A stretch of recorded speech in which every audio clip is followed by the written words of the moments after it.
कुठले मी तुम्हाला सांगते। सर्वात मोठं शक्तिपीठ म्हणजे आपली आई।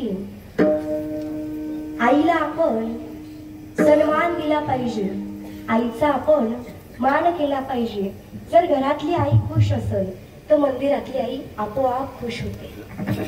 दुसरं शक्तिपीठ म्हणजे जिने आपल्या आई वडिलांचा त्याग केलेला आहे, भावा बहिणीचा त्याग केलेला आहे, सर्व कुटुंबाचा त्याग करून आपल्यासाठी जी आपल्या घरी आलेली ती म्हणजे आपली पत्नी।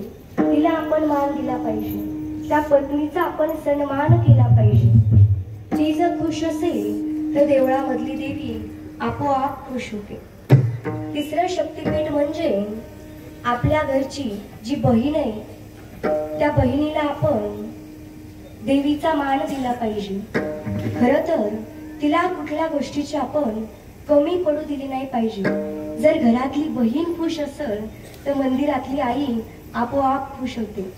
आणि 3.5 शक्तिपीठ म्हणजे जिला आपण जन्म दिलेला आहे, जिला आपण लहानाचं मोठं केलेलं आहे, ती म्हणजे आपली मुलगी। ही 3.5 शक्तिपीठ आहे, ती अर्ध शक्तिपीठ आहे। मग मला सांगा, जर 3.5 शक्तिपीठ आपल्या घरातच असतील तर आपल्याला तुळजापूरला येरमाळ्याला जायची गरज आहे का? अजिबात नाही। अहो, जर या 3 जणी, या 4 जणी घरामध्ये जर खुश असतील तर त्या देवीला आपण नाही बोलवलं, तिचं नाव जरी नाही घेतलं तरी ती देवी धावत पळत आपल्या घरी येते।